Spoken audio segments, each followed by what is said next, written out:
दिल्ली में बढ़ते प्रदूषण पर बीजेपी ने दिल्ली सरकार पर बड़ा हमला बोला। बीजेपी नेता संबित पात्रा ने प्रदूषण से सभी को नुकसान होने का दावा करते हुए इस मुद्दे पर राजनीति नहीं करने की अपील की और साथ ही दिल्ली के मुख्यमंत्री अरविंद केजरीवाल पर प्रदूषण के मुद्दे पर राजनीति करने का आरोप लगा दिया। संबित पात्रा ने दरअसल आरोप लगाया कि अरविंद केजरीवाल ने प्रदूषण रोकने के लिए सिर्फ 40,000 रुपए ही खर्च किए।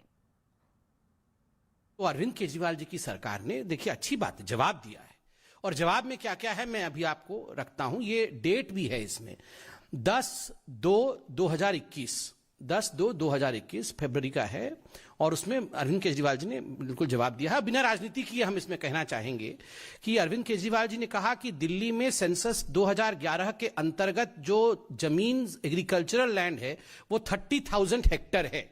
30,000 हेक्टेयर जमीन एग्रीकल्चर की है, उसमें से 800 हेक्टेयर में स्प्रे किया गया है बायोडिकम्पोजर सॉल्यूशन फ्री ऑफ कॉस्ट दिया है बायोडिकम्पोजर। ये बायोडिकम्पोजर क्या है? पराली जो है वो पराली के ऊपर कुछ केमिकल डालने से वो पराली डिकम्पोज हो जाएगा जिससे वो प्रदूषण नहीं करेगा। तो 30,000 हेक्टेयर में से 800 हेक्टेयर में ये biodecomposer free of cost Arvind Kejriwal ji ने इस पे छिड़काव किया है।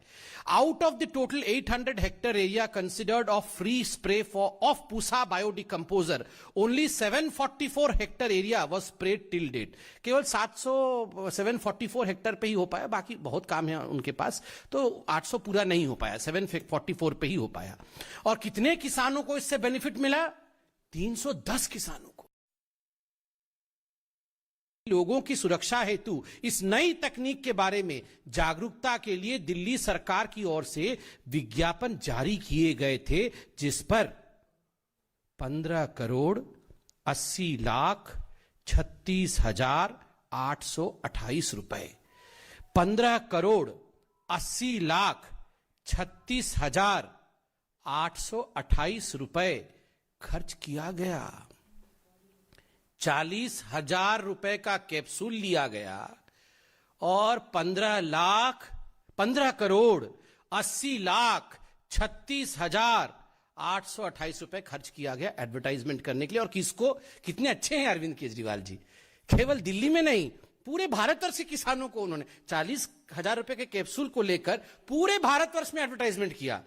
कहीं केरल के किसान अगर नहीं समझ पाएंगे कि पराली क्या होता है, बेचारे मध्य प्रदेश के किसानों को भी तो उनको एजुकेट करना है। उनकी प्रॉब्लम कुछ और है, उनको पराली का समाधान नहीं चाहिए। पूरे दिल्ली के अंदर योगी जी की होर्डिंग लगी हुई है। संबित पात्रा जी को कभी दिखा?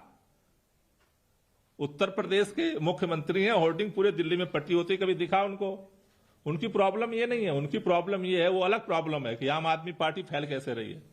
मसला आज प्रदूषण का है और प्रदूषण के ऊपर मैं जिम्मेदारी से कहना चाहता हूं कि जितना पैसा केंद्र सरकार दे रही है उसके आधे पैसे में सभी पराली के प्रबंधन का काम हो सकता है। और इस वक्त की बड़ी खबर आप तक पहुंचा दे। पंजाब के मुख्यमंत्री चरणजीत सिंह चन्नी ने यहां पर एक ऐलान किया है। पंजाब के युवाओं को पंजाब में नौकरी मिलेगी, यानी कि पंजाब में एक हफ्ते में कानून इसी के मद्देनजर बनने वाला है। पंजाब के सीएम चन्नी का यह बड़ा ऐलान सामने आया है जहां पंजाब के युवाओं को ही नौकरी मिलेगी।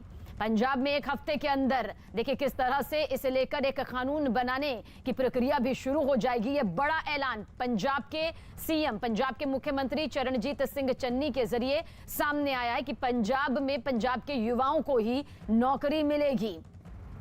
इस वक्त की यह बड़ी खबर आप तक पहुंचा रहे हैं, युवाओं के रोजगार से जुड़ी हुई है, लेकिन ये जानकारी दे दे कि पंजाब के युवाओं को ही नौकरी देने से जुड़ा यह कानून जो है वो एक हफ्ते के अंदर बनाने की प्रक्रिया शुरू हो जाएगी। चमन हमारे सहयोगी ज्यादा जानकारी के लिए। चमन, क्या कुछ ये ऐलान यहां पर सामने आ रहा है कि पंजाब के युवाओं को ही नौकरी मिलेगी?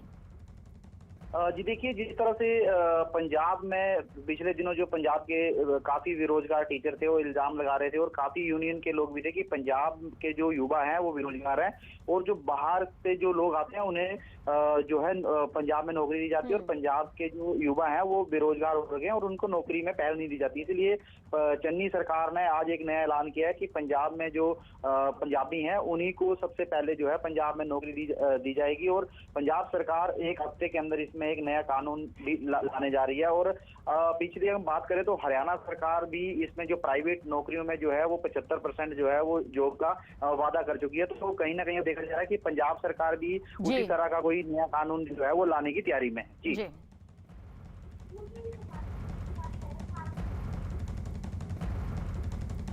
दिल्ली एनसीआर में प्रदूषण के मुद्दे पर आज सुप्रीम कोर्ट में सुनवाई हुई। इस सुनवाई के दौरान केंद्र सरकार के अलावा दिल्ली, पंजाब और हरियाणा सरकार के वकील भी मौजूद रहे। अब इस मामले पर अगली सुनवाई 24 नवंबर को होगी। तो प्रदूषण पर सुप्रीम कोर्ट में क्या कुछ सुनवाई हुई वो जानकारी हम आप तक पहुंचा रहे हैं। हालांकि इस दौरान दिल्ली सरकार ने भी अपनी दलील रखी। वर्क फ्रॉम लागू करने पर भी विचार यहां पर हुआ जा रहा है।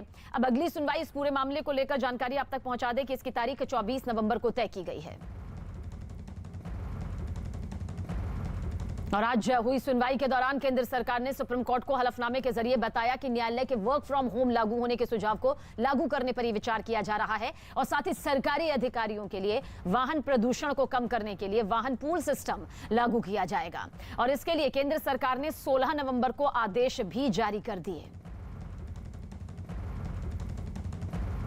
सुप्रीम कोर्ट में प्रदूषण पर सुनवाई के दौरान दिल्ली सरकार से भी काफी सवाल पूछे गए। सुप्रीम कोर्ट ने सड़क के कूड़े की सफाई के लिए मशीनों पर सवाल पूछा, जिसके जवाब में दिल्ली सरकार के वकील अभिषेक मनु सिंघवी ने बताया कि नगर निगम ने सरकार से 15 मशीनें मांगी थी जो दी जा रही हैं। जिस पर सरकार ने पूछा कि क्या इतनी मशीनों से हो जाएगा, जिसके जवाब में दिल्ली सरकार की तरफ से भरोसा दिलाया गया कि जितनी भी मशीनें मांगी जाएंगी उन्हें दे दिया जाएगा। सुप्रीम कोर्ट ने किसानों से बात करने पर भी दिल्ली सरकार से सवाल किया, जिस पर दिल्ली सरकार ने किसानों की मदद करने की अपील की। सुप्रीम कोर्ट ने दिल्ली सरकार से पूछा कि क्या आप ज्यादा सीएनजी बसें नहीं चला सकते, जिस पर दिल्ली सरकार ने कहा कि चलाई जा सकती हैं, लेकिन इसे लागू करने में वक्त लगेगा। तो देखिए, बढ़ते प्रदूषण के बाद जिस तरह के हालात दिल्ली वासियों के लिए बने हुए हैं, उसके चलते पूरी तरह से कानूनी प्रक्रिया भी दिखाई दे रही है। और दिल्ली एनसीआर में प्रदूषण खतरनाक स्तर तक पहुंचने के बाद केंद्रीय वायु गुणवत्ता आयोग की बैठक हुई। दिल्ली, यूपी, हरियाणा और राजस्थान के साथ हुई इस बैठक में कई बड़े फैसले लिए गए और इन फैसलों के मुताबिक दिल्ली एनसीआर के सभी स्कूल, कॉलेज, शैक्षणिक संस्थान अगले आदेश तक बंद रहेंगे, जबकि दिल्ली एनसीआर के सभी सरकारी कार्यालयों में 21 नवंबर तक 50% स्टाफ को ही आने की इजाजत होगी। दिल्ली एनसीआर में सरकार की तरफ से सभी निजी कंपनीज को 21 नवंबर तक 50% कर्मचारियों को वर्क फ्रॉम होम करने के लिए प्रेरित किया जाएगा। जरूरी सेवाओं में लगे ट्रकों को छोड़कर बाकी ट्रकों को 21 नवंबर तक दिल्ली में प्रवेश नहीं दिया जाएगा। 15 साल से ज्यादा पुराने पेट्रोल के वाहनों और 10 साल से ज्यादा पुराने डीजल के वाहनों पर फौरन रोक लगाने के आदेश, वहीं बिना प्रदूषण की जांच कराए सड़कों पर चल रहे वाहनों पर रोक के आदेश दे दिए गए हैं। दिल्ली सरकार से सड़कों पर पर्याप्त सीएनजी बसें उपलब्ध कराने के आदेश दिए। वहीं दिल्ली के 300 किलोमीटर के दायरे में 30 नवंबर तक कुल 11 में 5 थर्मल प्लांट ही चलाने के आदेश दिए गए हैं। और ये प्रदूषण पर कंट्रोल हो सके, इसके लिए ये पूरी व्यवस्थाएं नजर आ रही हैं। नहीं, ऑड इवन के लिए दिल्ली सरकार हमेशा तैयार रहती है। ऑड इवन तो पूरे देश को माननीय सीएम अरविंद केजरीवाल जी के नेतृत्व में इसको इतने बड़े लेवल पे दिल्ली में ही इम्प्लीमेंट किया था। अब ग्रैब का पार्ट है, कोर्ट्स भी उसको अलग अलग जो स्टेट्स हैं उसको बोलती हैं। तो वी आर एब्सोल्युटली रेडी। जब भी अगर जरूरत पड़ेगी तो हम मिनिमम टाइम के नोटिस पे हम ऑड इवन लागू करने के लिए तैयार हैं। दिल्ली के परिवहन मंत्री कैलाश गहलोत ने दावा किया कि कम से कम वक्त में ऑड इवन नियम लागू करने को तैयार है। दिल्ली के पर्यावरण मंत्री ने भी दिल्ली में प्रदूषण रोकने के लिए सख्ती बरतने का ऐलान किया। दिल्ली के अंदर गैस के अलावा जो भी इंडस्ट्री चल रही है उस पर पूरी तरह से बैन रहेगा और उसके लिए टीमें इंस्पेक्शन करेंगी। अगर कोई भी पोल्यूटेड फ्यूल पे अगर इंडस्ट्री चल रही है तो उसके ऊपर तुरंत कार्रवाई की जाएगी। जो निर्णय लिए गए हैं कि दिल्ली के अंदर कंस्ट्रक्शन और डिमोलिशन बैन 21 तारीख तक के लिए 21 नवंबर तक के लिए एक्सटेंड कर दिया गया है। यानी दिल्ली में 21 तारीख तक कंस्ट्रक्शन और डिमोलिशन कार्य पर बैन रहेगा। दिल्ली के अंदर 100% सरकारी विभागों में वर्क फ्रॉम होम रहेगा। 21 तारीख तक एक्सटेंड कर दिया गया है। दिल्ली में school, college, institutes, training centres, library, ये सभी फर्दर ऑर्डर तक बंद रहेंगे। दिल्ली के अंदर हमने बाहर से एसेंशियल सर्विस को छोड़ करके जो गाड़ियां दिल्ली में इंटर करती हैं उनको बंद करने का निर्देश दे दिया गया है। हरियाणा सरकार ने भी सुप्रीम कोर्ट में हलफनामा दाखिल किया। हरियाणा सरकार ने कोर्ट को बताया कि गुरुग्राम, फरीदाबाद, झज्जर, सोनीपत में स्कूल और दफ्तर बंद कर दिए गए हैं और साथ ही सरकारी और निजी दफ्तर को वर्क फ्रॉम होम का सुझाव दिया गया और इस फैसले से सड़कों पर 30% गाड़ियां कम होने की उम्मीद भी जताई गई है, जबकि 15 साल से पुरानी गाड़ियों की जांच जारी है। हरियाणा सरकार ने कोर्ट को बताया कि राज्य में कूड़े को सार्वजनिक जगह पर नहीं जलाया जाएगा और पराली भी नहीं जलाई जाएगी। तो पंजाब सरकार ने भी सुप्रीम कोर्ट में हलफनामा दाखिल कर केंद्र की शिकायत की है। पंजाब सरकार ने केंद्र पर सहयोग न करने का आरोप लगाया। पंजाब ने मांग की कि उसे केंद्र 100 रुपया प्रति क्विंटल के हिसाब से पराली को नष्ट करने के लिए पैसा दे, लेकिन केंद्र सरकार पैसा नहीं दे रही। ये सियासी तौर पर भी तस्वीर यहां पर आरोप को लेकर सामने आ रही है। और उधर दिल्ली में प्रदूषण बढ़ने पर डॉक्टरों में लोगों से कम घरों से बाहर निकलने की अपील उनके जरिए की जा रही है और मास्क का इस्तेमाल करने की भी सलाह दी जा रही है। इस समय बहुत ज़्यादा ज़रूरी है जो सेंसिटिव ग्रुप्स प्लस सबके लिए ही, जिस समय एयर क्वालिटी सबसे ख़राब होती है, जो कि होते हैं अर्ली मॉर्निंग आवर्स और लेट इवनिंग आवर्स, उस समय आप घर के बाहर नहीं निकलिए। बाहर आउटडोर्स में एक्सरसाइज, वॉक, जॉग नहीं कीजिए। अगर आपको बाहर जाना पड़ता है तो N95 मास्क को टाइटली नोज़ एंड माउथ को कवर करते हुए पहनेंगे।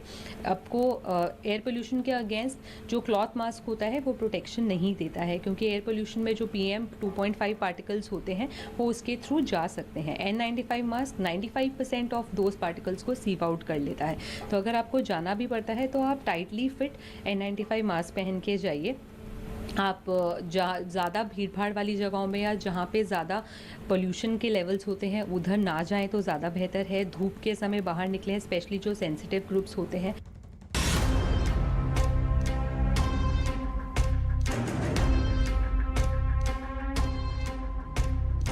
महाराष्ट्र में, मुंबई में वो गलत और उसको सपोर्ट करने वाले थोड़े आपको पता है।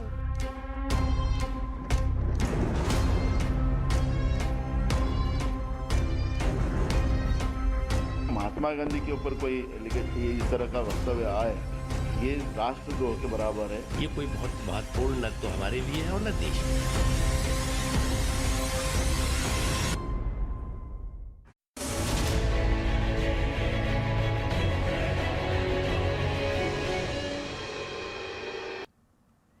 देश की आजादी पर फिल्म अभिनेत्री कंगना रनौत के बयान पर जो बवाल मचा, अभी वो थमा भी नहीं था कि कंगना रनौत ने अब महात्मा गांधी पर विवादास्पद बयान दे दिया।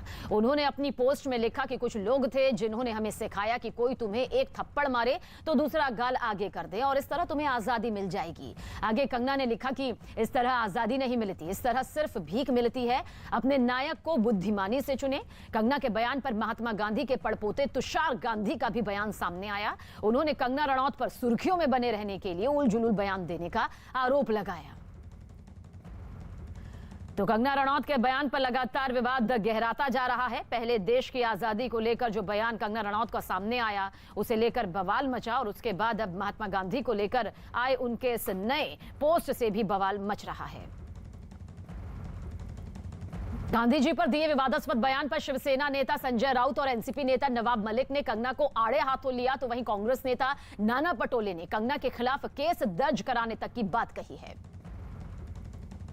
जिस तरह से इस तरह के जो राष्ट्रद्रोह के वक्तव्य करने वालों को तवज्जो ना दे और ये पाप में भागीदार ना बने, क्योंकि ये तो एक प्रकार का महात्मा गांधी के ऊपर कोई इस तरह का वक्तव्य आए, ये राष्ट्रद्रोह के बराबर है।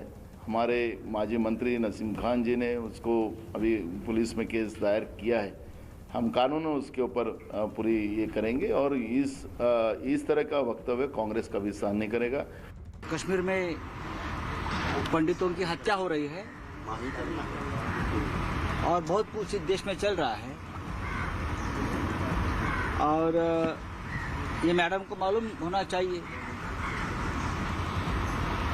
कि आज देश की हालत क्या है। महात्मा गांधी विश्व के नायक थे, वो इस संग्राम के नायक थे।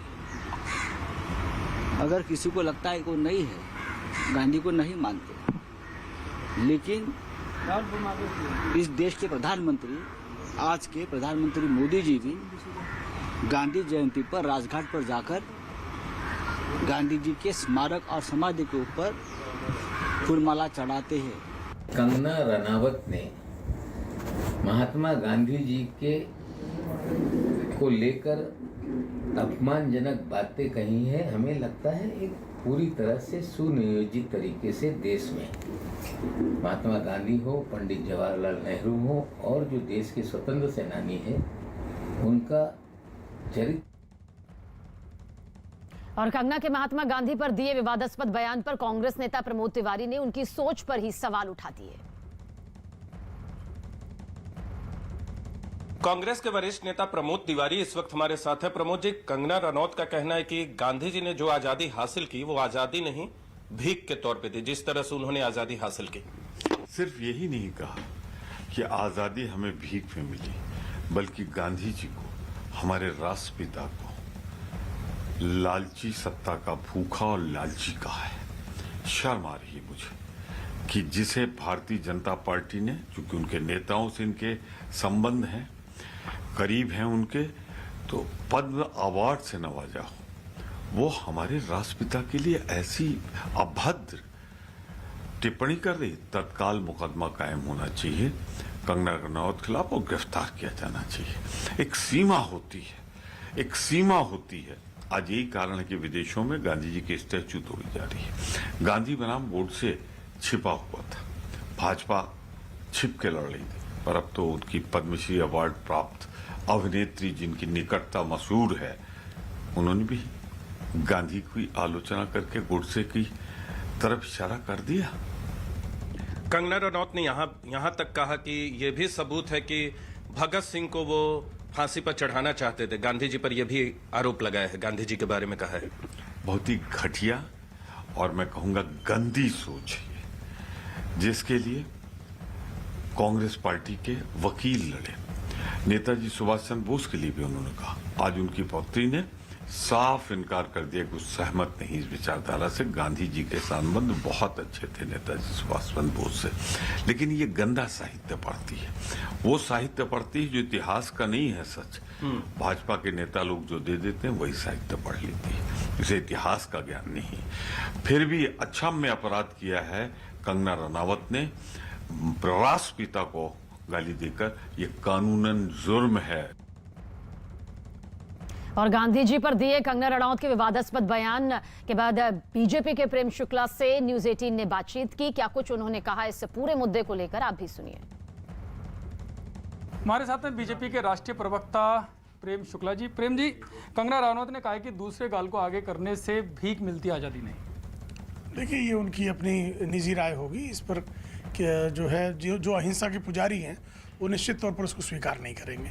उन्होंने ये भी कहा है कि भगत सिंह को गांधी जी बचा सकते थे, बोस को आगे ला सकते थे, लेकिन नहीं बचाया गया।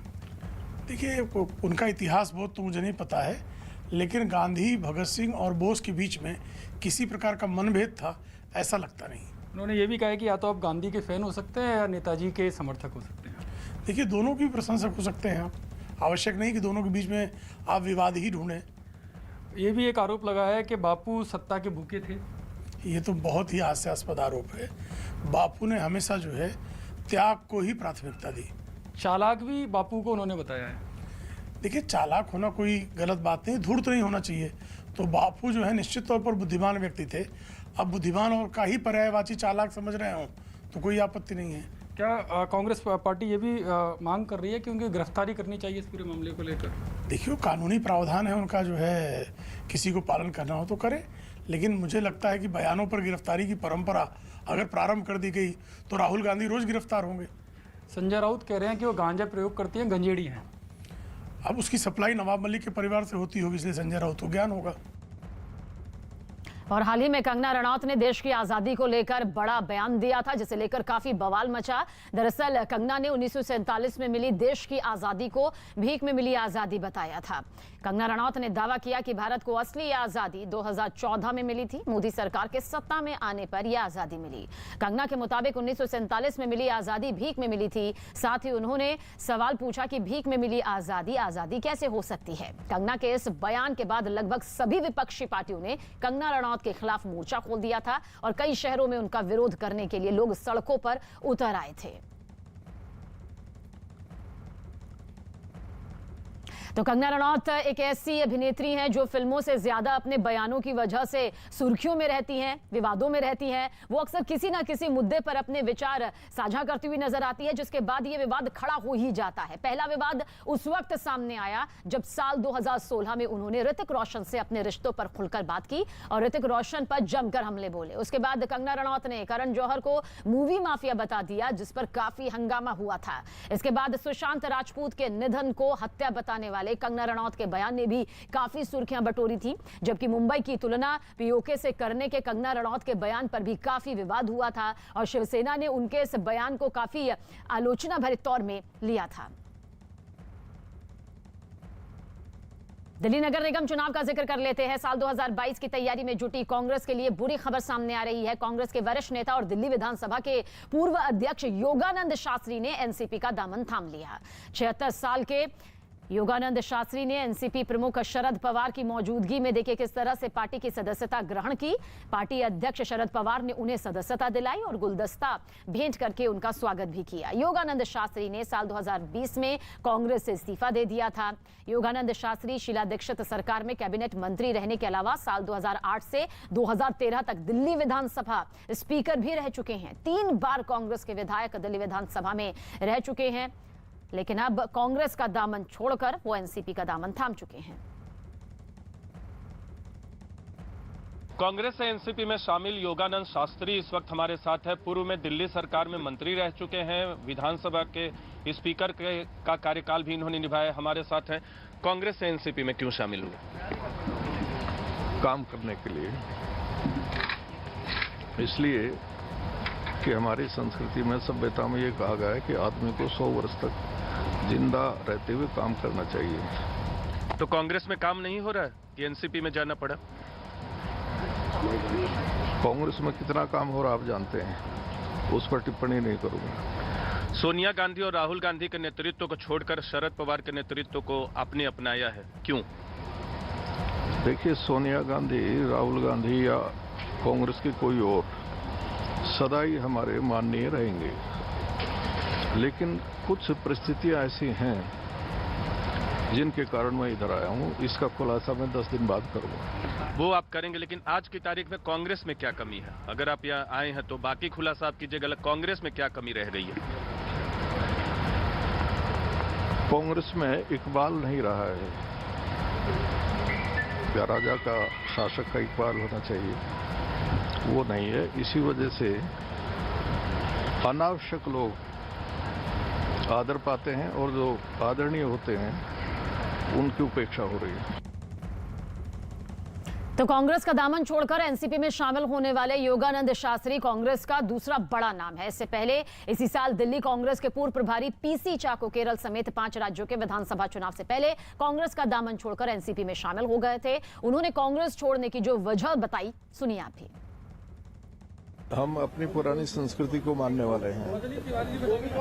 वेदों में कहा है, कुर्वन्ने वेह कर्माणि जिजीवे शतम्, कि व्यक्ति को 100 साल तक जीते हुए कर्म करना चाहिए, बैठना नहीं चाहिए, निठल्ला नहीं होना चाहिए। तो मैं निठल्ला नहीं होना चाहता था। उस पार्टी ने इतना काम नहीं दिया जो हम कर सकते हैं, इसलिए मैं इधर आया हूँ। और शरद पवार ने शास्त्री के पार्टी में शामिल होने पर खुशी जाहिर की। दावा किया कि एनसीपी जल्द ही देश के अलग अलग हिस्सों में खुद को और मजबूत करेगी।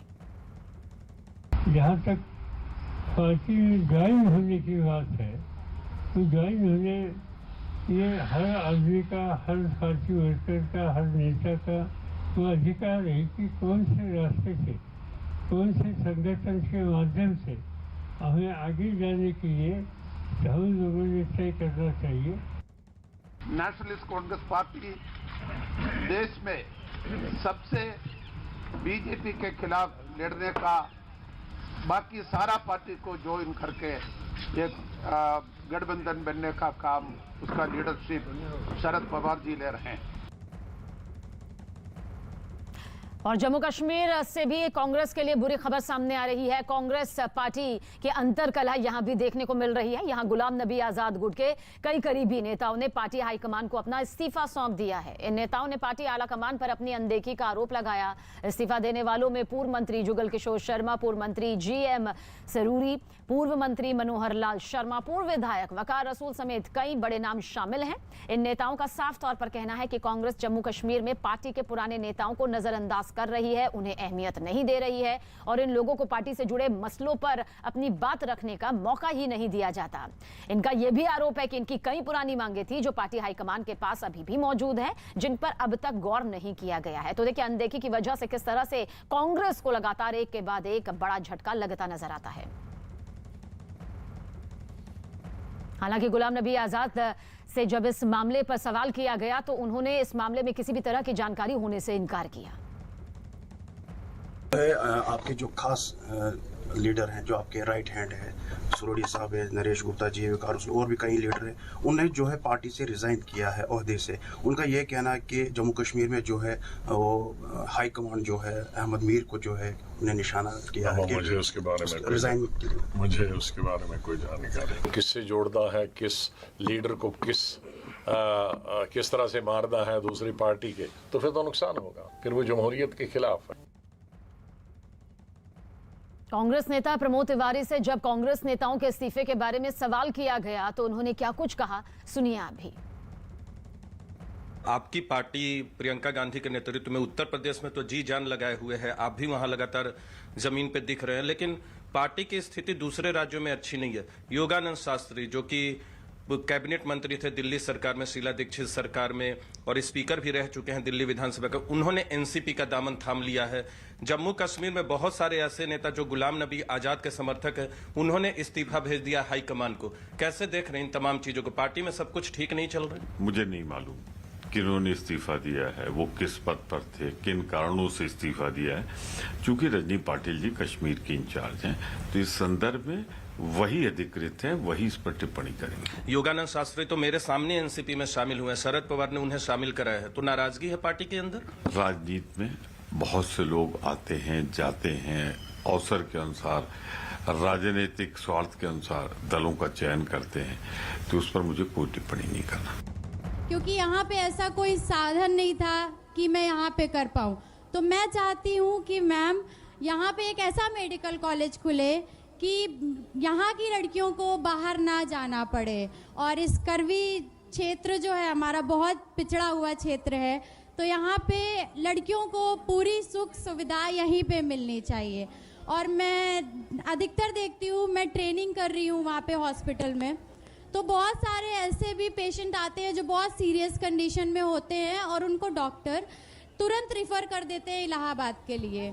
तो यहाँ पे एक ऐसा स्वास्थ्य व्यवस्था भी होना चाहिए जिसकी वजह से यहीं पे सारा हो जाए, क्योंकि 70 से 80% लोग जब वहाँ जाते जाते बीच रास्ते में उनकी जान चली जाती है। तो मैं चाहती हूँ यहाँ पे एक ऐसी सुविधा भी होना चाहिए। और आपने महिलाओं को इतना प्रोत्साहन देते हुए इतना अच्छा काम किया है, उनको आपने स्कूटी और मोबाइल बांटने का भी संकल्प लिया है, तो उसके लिए बहुत बहुत धन्यवाद। और thank you so much ma'am, यहाँ आकर के आपने बहुत, थैंक यू सो मच। धन्यवाद तान्या जी, आपने एक बहुत अच्छी बात पूरे मुझे लगता है चित्रकूट के लिए कही कि हाँ एक मेडिकल कॉलेज की स्थापना होनी चाहिए, बहुत पिछड़ा हुआ इलाका है। अब मैं अनुरोध करूंगी निर्मला भारती जी, पूर्व जिला पंचायत खडेहा से आई हैं, मैं उनसे अनुरोध करूंगी कि वो मंच पे आएं और अपने विचार रखें।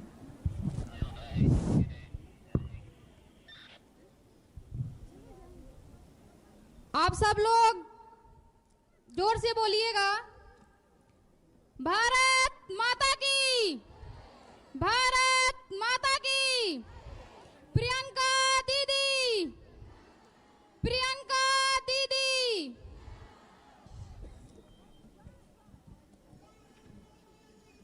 दीदी मैं अपनी बात अपनी भाषा में कहूंगी। पिताजी 2 बीघे के काश्तकार हैं, फिर भी उन्होंने हिम्मत नहीं छोड़ी।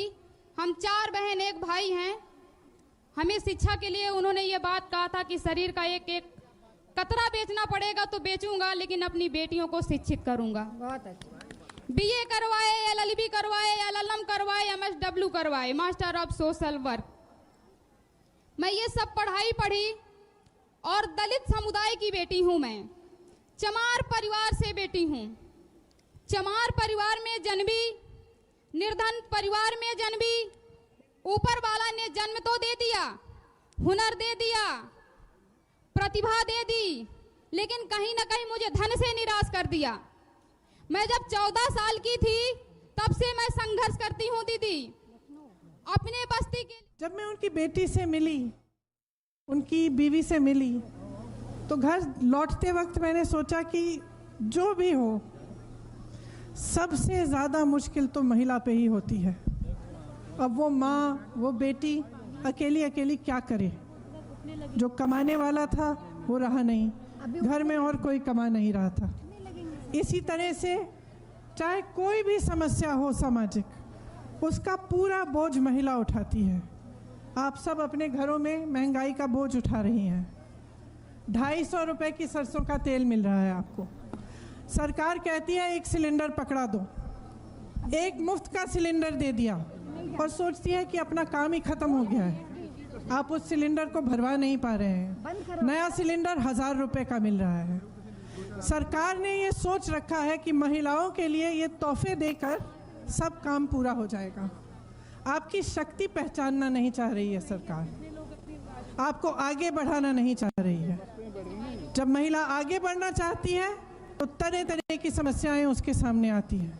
आप सब ने देखा होगा, यहाँ जो अधिवक्ता बहन थी जो बात कर रही होगी, कितना संघर्ष किया होगा आपने यहाँ तक पहुँचने के लिए, जिस तरह से आपने किया है। और जिस तरह से जो लड़की जो अभी डॉक्टर शिक्षा कर रही है डॉक्टर बनने के लिए, वो भी कह रही थी क्या संघर्ष था उसका कि यहाँ पे मेडिकल कॉलेज नहीं है, उसको कहीं और जाना पड़ा। एक बहुत बड़े संघर्ष होते हैं महिलाओं के लिए, जिनको आप सब झेल रही हैं, आप सब कर रही हैं। यहाँ आपके क्षेत्र में पानी की व्यवस्था नहीं है। एक एक नल से 10-10 लोग पानी ले रहे हैं। 10-10 परिवार एक नल पर निर्भर हैं। उद्योगों का अभाव है। रोजगार नहीं मिलते। कोरोना के समय आप सबने देखा, जब लॉकडाउन हुआ तो जितने भी यहाँ से प्रवासी परिवार थे, कितना संघर्ष करके वापस आए। सरकार ने उस समय मदद नहीं की। उस समय कोई बसें नहीं लाए आपके लिए। 19 तारीख को मोदी जी यहाँ भाषण देने आ रहे हैं, कल से बसें तैयार हो रही हैं। तो जो आपकी समस्याएं हैं उनको हल करने के लिए आप कैसे काम करेंगे? देखिए, ये आपको बहुत अच्छी तरह से समझना पड़ेगा कि आपके लिए कोई और संघर्ष नहीं करेगा। महिला का संघर्ष उसका अपना संघर्ष होता है। उसे अपनी शक्ति पहचाननी पड़ती है और अपनी शक्ति के बल पर उसे संघर्ष करना पड़ता है और लड़ना पड़ता है। अब मैं क्यों कह रही हूं कि 40% महिलाओं को राजनीति में आना चाहिए और इस विधानसभा के चुनाव में खड़ा होना चाहिए।